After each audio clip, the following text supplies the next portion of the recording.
So ನೀವು ಇಲ್ಲಿ ನೋಡ್ತಾ ಇರೋದು ಶ್ಯಾಮಲಾ ದೇವಿ ಅವರ, ಇವರು ಒನ್ ಆಫ್ ದ ಫೌಂಡರ್ ಅಂತ ಹೇಳ್ಬೋದು. ರಾಗಿ ಕಣಕ್ಕೆ ಒಂದು ಪ್ರಮುಖವಾದ ಅಂಗ ಅಂತಾನು ಹೇಳ್ಬೋದು. ಇವರನ್ನ ಪರಿಚಯ ಮಾಡ್ಕೊಳ್ಳೋಣ ಬನ್ನಿ, ಇವರಿಗೆ ಕೇಳೋಣ ಹೇಗೆ ರಾಗಿ ಕಣ ಉತ್ಪತ್ತಿ ಆಯ್ತು ಅಂತ, ಆದ್ರೆ ಹೆಸರಿನ ಹಿಂದಿನ ಮಹತ್ವ ಅದು ಹೇಗೆ ಹುಟ್ಟು ಅಂತ. ಸೊ ನೀವು ಅದ್ರ ಬಗ್ಗೆ ಒಂದ್ ಸ್ವಲ್ಪ ಹೇಳ್ತೀರಾ? ಹೇಗೆ ರಾಗಿ ಕಣ ಅನ್ನೋ ವರ್ಡ್ ಯಾಕೆ ಇದಕ್ಕೆ ಇಟ್ಟಿದ್ದೀರಿ, ಹಾಗೂ ಹೇಗೆ ಇದು ನಿಮ್ಮ ಒಂದು ಆಕ್ಚುಲಿ ಇದು ಒಬ್ರು ಕೈದು ಇದು ಅಂತ ಹೇಳಕ್ ಆಗಲ್ಲ, ಎಷ್ಟೊಂದು ಜನರ ಕೈ ಇದೆ ಇದ್ರೊಳಗೆ. ಸೊ ಅದು ಹೇಗೆ ಬಂತು, ಏನು ಇದ್ರದ್ರ ಮಹತ್ವ ಅಂತ ಒಂದ್ ಸ್ವಲ್ಪ ವೀಕ್ಷಕರಿಗೆ ಹೇಳಿದ್ರೆ ಅವರಿಗೂ ಅರ್ಥ ಆಗತ್ತೆ ಒಂದ್ ಸ್ವಲ್ಪ. ಖಂಡಿತ. ರಾಗಿ ಕಣ ಅಂತ ಯಾಕಿಟ್ವಿ ಅಂದ್ರೆ, ಈ ಹಿಂದೆ ಏನಾಗಿತ್ತು, ಬೆಂಗಳೂರು ಸುತ್ತಮುತ್ತಲಿನ ಹಳ್ಳಿಗಳು it was called ragi bowl ಅಂದ್ರೆ ರಾಗಿಯನ್ನ ಬೆಳಿತಾ ಇದ್ರು, ತುಂಬಾ ಬೆಳಿತಾ ಇದ್ದಂತ ಜಾಗ. ಹೊಲಗಳಿತ್ತು, ಅವರೆಕಾಯಿ, ರಾಗಿ, ಜೋಳ ಎಲ್ಲ ಬೆಳಿತಾ ಇದ್ದಂತ ಜಾಗ. ಬೆಂಗಳೂರು ಯಾವಾಗ ಒಂದೊಂದೇ ಹಳ್ಳಿನ ನುಂಗ್ತಾ ಬಂತೋ ಅವಾಗ ಹೊಲಗಳೆಲ್ಲವೂ ಹಾಳಾಯ್ತು. ಹೊಲಗಳೆಲ್ಲವೂ ಅಪಾರ್ಟ್ಮೆಂಟ್ಗಳಾಯ್ತು, ಮನೆಗಳಾಯ್ತು, ಆಮೇಲೆ ಸಾಫ್ಟ್ವೇರ್ ಇಂಡಸ್ಟ್ರಿ ಆಯ್ತು, ಇದಾಯ್ತು. ಹಂಗೆ ಅದನ್ನ ನೆನ್ಸ್ಕೋಬೇಕು ಅಂತ ಹೇಳಿ ಇದನ್ನ ಶುರು ಮಾಡಿದವರು, ಇದರ ಐಡಿಯಾ ಕೊಟ್ಟವರು ಪ್ರಸನ್ನ ಅಂತ, ನಾಟಕ ಪ್ರಸನ್ನ ಅಂತ ಹೇಳಿ, ಅವರು ಇದಕ್ಕೆ ಇಡೋಣ ಅಂತ ಹೇಳಿ ರಾಗಿ ಕಣ ಇಟ್ರು. ಅದೇ ಟೈಮ್ಗೆ ನರೇಂದ್ರ ಅವರು, ಈ ಜಾಗದ ಈ ತೋಟದ ಮಾಲೀಕರು, ಅವರು ಕೂಡ ನಮ್ಮಂತನೇ ಯೋಚನೆ ಮಾಡುವಂಥವ್ರು, ಅವರು ಈ ಜಾಗ ಕೊಡ್ತೀನಿ ಅಂತ ಹೇಳಿದ್ರು. ಸೊ ಆಗ ಏನು ಮಾಡೋಣ, ಯಾವುದು ಥರ ಮಾಡೋಣ ಅಂತ ಹೇಳಿ ಚರ್ಚೆ ಮಾಡಿ, ಈಗ 2 ಥರದ ಜನ, 3 ಥರದ ಜನಗಳಿಗೆ ಇಲ್ಲಿ ಮಾರಾಟಕ್ಕೆ ಅವಕಾಶ ಇದೆ.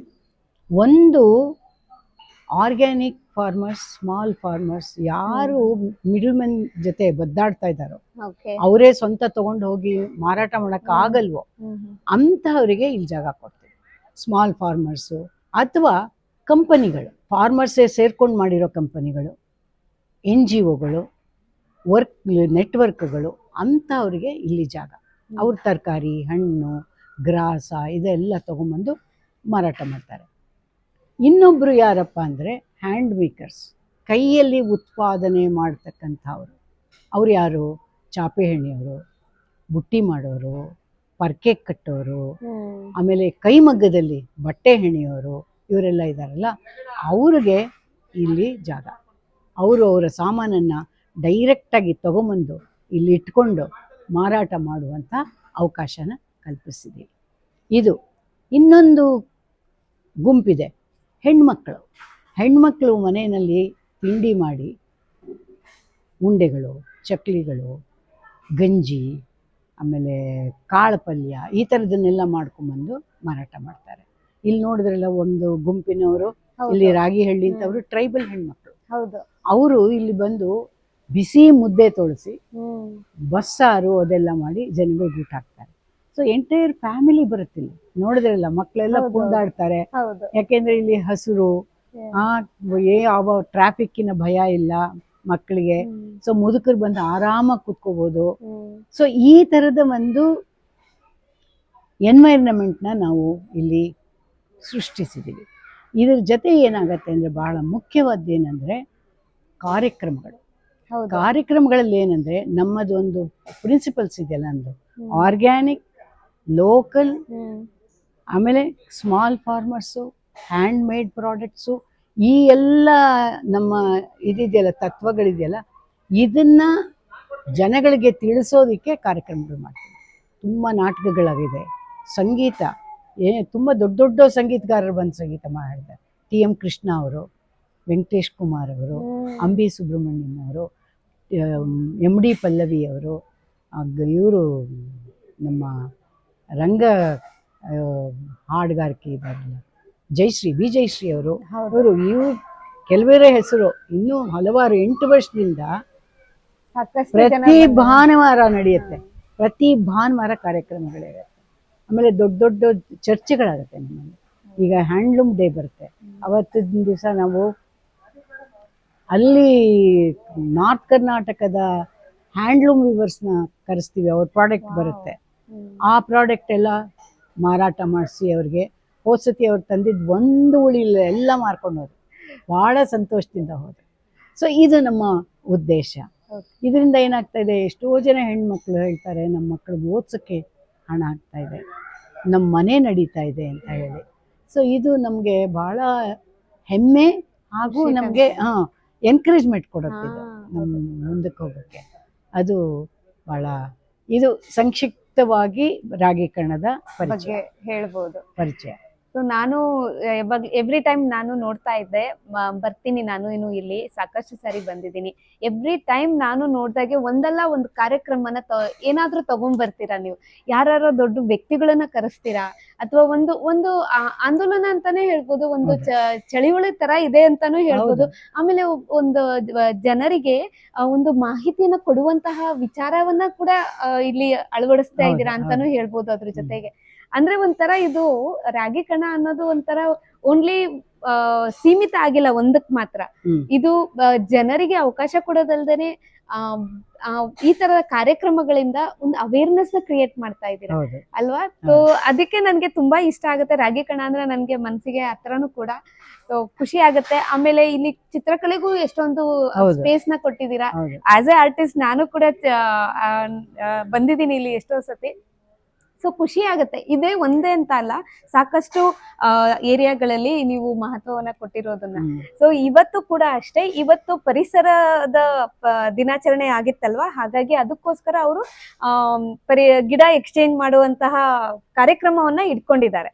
ಸೊ ಅದ್ರ ಬಗ್ಗೆ ನಾನು ಒಂದ್ ಸ್ವಲ್ಪ ಹೇಳಿ. ಇದು ಪ್ಲಾಂಟ್ ಲವರ್ಸ್ ಅಂತ ಹೇಳಿ ಇಲ್ಲಿ ನೋಡಿ, ರಾಗೀಕರಣ ಸಸ್ಯ ಪ್ರೇಮಿಗಳು, ಅದು ಒಂದು ಪ್ಲಾಟ್ಫಾರ್ಮ್ ಕ್ರಿಯೇಟ್ ಮಾಡಿದ್ದು ರಾಗೀಕರಣ. ಏನಂದ್ರೆ ಇದರಲ್ಲಿ ಸುಮಾರು 350 ಜನ ಇದ್ದಾರೆ. ಅದರಲ್ಲಿ ಅವರು ಆನ್ಲೈನ್ ನಲ್ಲಿ ಮಾತಾಡ್ಕೊತಾರೆ. ಈಗ ನನ್ನ ಹತ್ರ ಈ ಗಿಡ ಇದೆ, ನಿನ್ನ ಹತ್ರ ಈ ಗಿಡ ಇದೆ, ಎಕ್ಸ್ಚೇಂಜ್ ಮಾಡ್ಕೊಳ್ಳೋಣ. ಆಮೇಲೆ ಗಿಡ ಇಲ್ಲದೆ ಇರೋರು ಕೂಡ ಬೇರೆಯವ್ರಿಗೆ ಗಿಡ ಕೊಡೋದು, ಇದನ್ನ ಮಾತಾಡ್ಕೊಂಡು ಆಮೇಲೆ ನನ್ನ ಗಿಡಕ್ಕೆ ಈ ಕಾಯಿಲೆ ಬಂದಿದೆ, ಅದಕ್ಕೆ ಏನ್ ಮಾಡ್ಬೇಕು, ಯಾವ ತರ ಔಷಧಿ ಹಾಕ್ಬೇಕು, ಯಾವಾಗ ಕಟ್ ಮಾಡ್ಬೇಕು. ಇವತ್ತು ನೋಡಿ 2 ಇದಿತ್ತು, ವರ್ಕ್ಶಾಪ್ಸ್ ಇತ್ತು.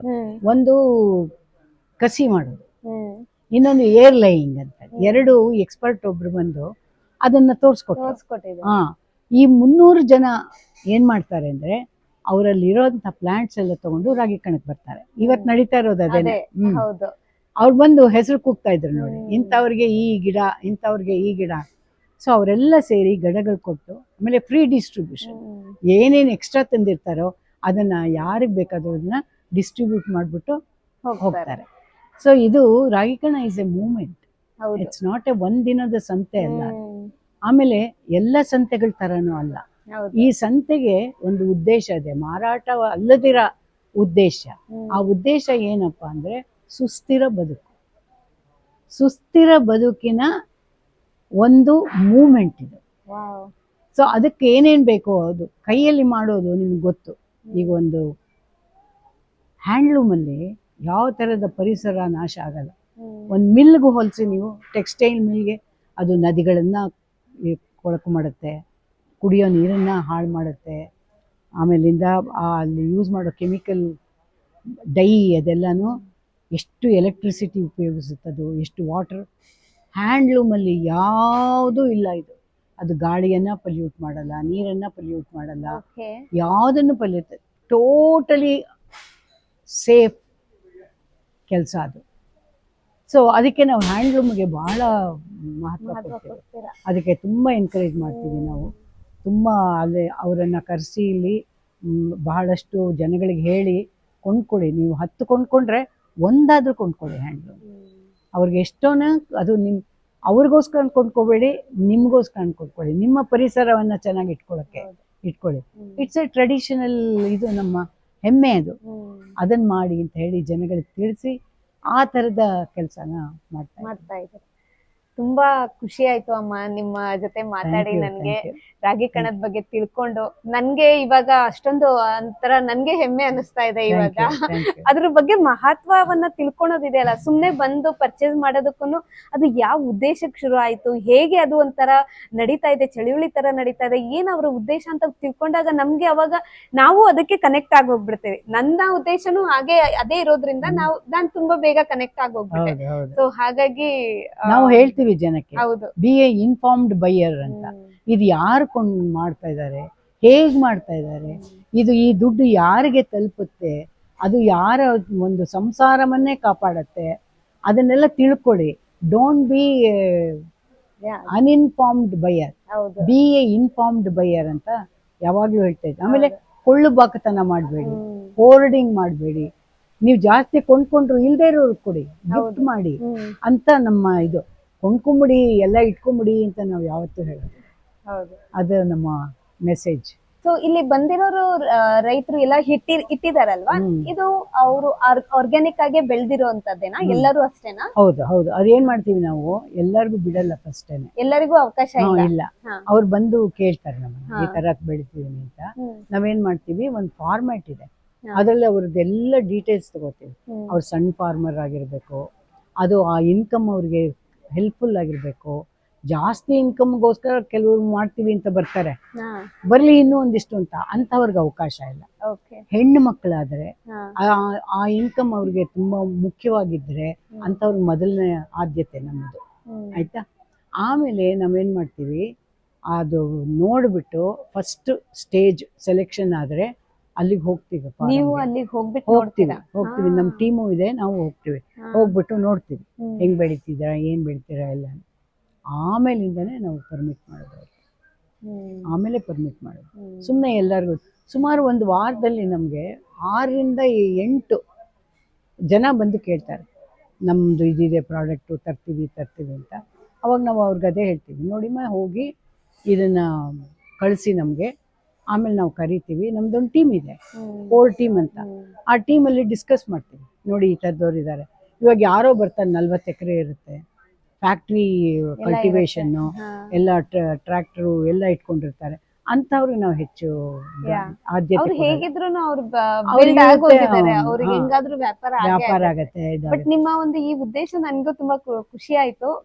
ಚಿಕ್ಕ ಸ್ಕೇಲ್ ಅವ್ರು ಆಕ್ಚುಲಿ ಅಂತವ್ರು ತುಂಬಾ ಕಷ್ಟ ಪಡ್ತಾ ಇರ್ತಾರೆ, ಅವ್ರಿಗೆ ನಾವು ಸ್ವಲ್ಪ ಸಹಾಯವನ್ನ ತೋರಿಸಿದ್ರೆ ಅವರಿಗೆ ಒಂದ್ ಸ್ವಲ್ಪ ಜೀವನ ಅವ್ರಿಗೂ ಮಾಡ್ಕೊಳೋದಕ್ಕೆ ಈಸಿ ಆಗತ್ತೆ. ಆಮೇಲೆ ಯಾರಿಗ್ ತಲುಪಿಸ್ಬೇಕು ಕರೆಕ್ಟ್ ಆಗಿ ತಲುಪಿಸ್ತಾ ಇದೀರ, ಯಾರು ಬೇಕೋ ಅವ್ರು ಬಂದು ತಗೊಂತಾ ಇದಾರೆ.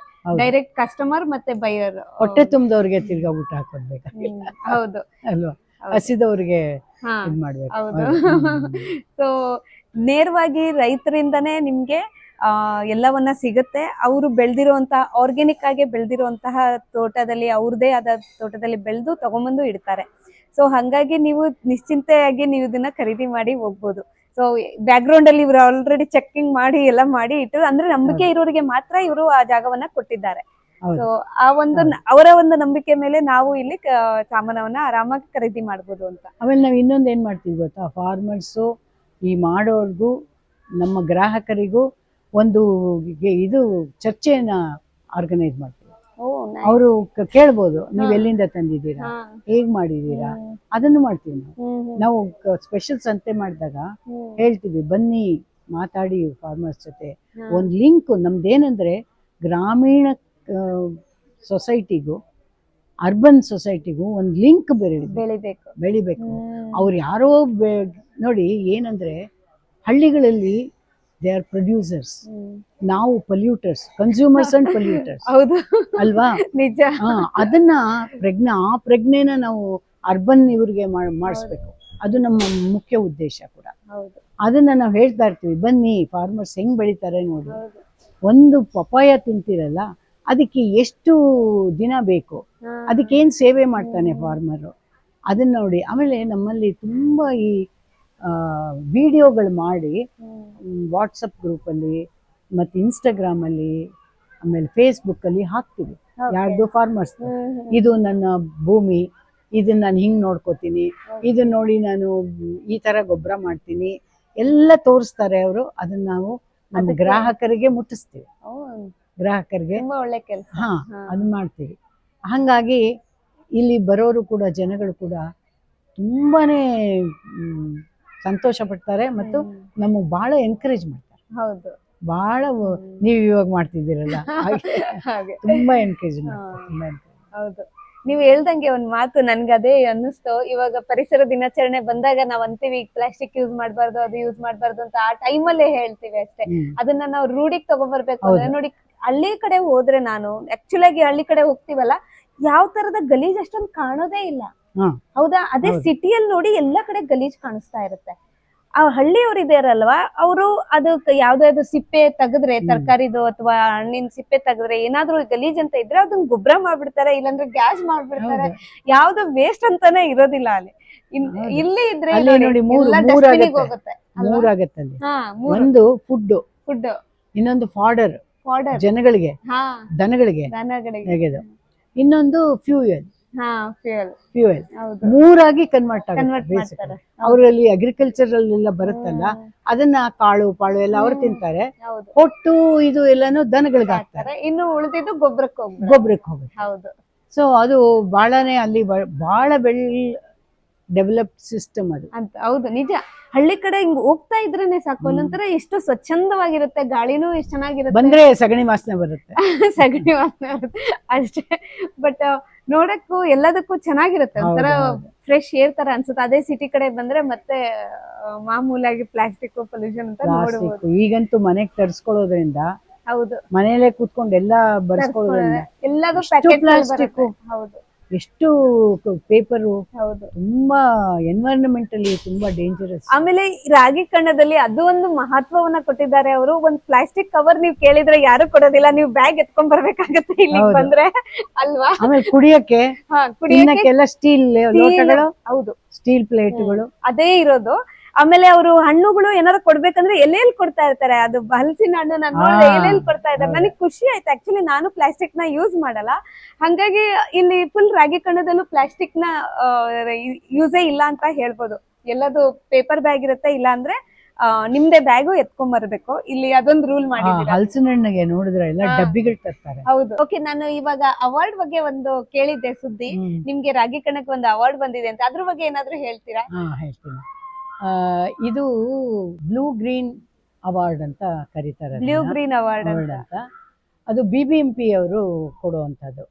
ಅದು ಏನಂದ್ರೆ, ಈ ಬೆಂಗಳೂರು ನಗರದಲ್ಲಿ ಇರ್ತಕ್ಕಂಥ ಸಂಸ್ಥೆಗಳು ಯಾವುದು ಬೆಂಗಳೂರಿನ ನೀರು, ಪರಿಸರ, ಆಮೇಲೆ ವೇಸ್ಟ್ ಡಿಸ್ಪೋಸಲ್ ಆಗಲಿ, ಇದರಲ್ಲಿ ಕೆಲಸ ಮಾಡ್ತಾ ಇರೋರು ಯಾರು ಉತ್ತಮವಾದ ಕೆಲಸ ಮಾಡ್ತಾ ಇದ್ದಾರೋ ಅವರಿಗೆ ಈ ಅವಾರ್ಡನ್ನು ಕೊಟ್ಟಿದ್ದಾರೆ. ಸುಮಾರು 15 ಸಂಸ್ಥೆಗಳಿಗೆ ಬಂದಿದೆ.